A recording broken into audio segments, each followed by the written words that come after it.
ভিক্ষুক রাস্তা দিয়া যায় আর জমিদারের পুত্রবধূও যায়। একজন সামনের থেকে আসতেছে, একজন সামনের দিকে যাইতেছে। দুইজনের ক্রসিং এর সময় ভিক্ষুকের গায়ের কাদা জমিদারের পুত্রবধূর গায়ে লেগে গেছে। সে দুনিয়া আন্ধার করে ফেলছে, স্বামীকে ডাইকা নিয়ে আসছে, বলছে ভিক্ষুক আমার কাপড় নষ্ট করে দিছে। সে শুধু ভিক্ষুক ছিল না, বৃদ্ধ ছিল। বৃদ্ধ ছিল না শুধু, জীর্ণ ছিল, শীর্ণ ছিল।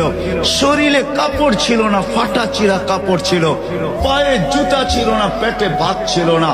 জমিদারের পুত্র সইতে পারে নাই, যৌবনী শক্তি সয়তো সয় কি কইরা তার স্ত্রীর গায়ে ভিক্ষুকের কাদা, বস সমগ্র শক্তিকে হাতে জমা করা একত্র করা বৃদ্ধের গালে বসায়। বৃদ্ধ কিচ্ছু বলে নাই, শুধু উপরের দিকে তাকায় দুই তিনটা শব্দ উচ্চারণ করছেন।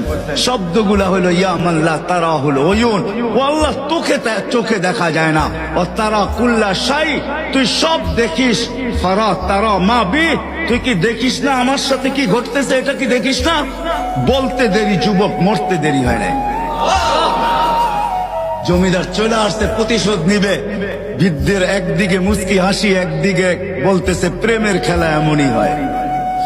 জিজ্ঞাসা করছে কিসের প্রেমের খেলা রে? বলছে ওর প্রেমিকার গায়ে আমার কাদা লাগছে, পায়ের কাদা লাগছে, ও সইতে পারে নাই। যৌবনী শক্তি দিয়ে আমার বৃদ্ধ গালে বসায় দিছে। আমাকেও একজন ভালোবাসে, সেও সইতে পারে না,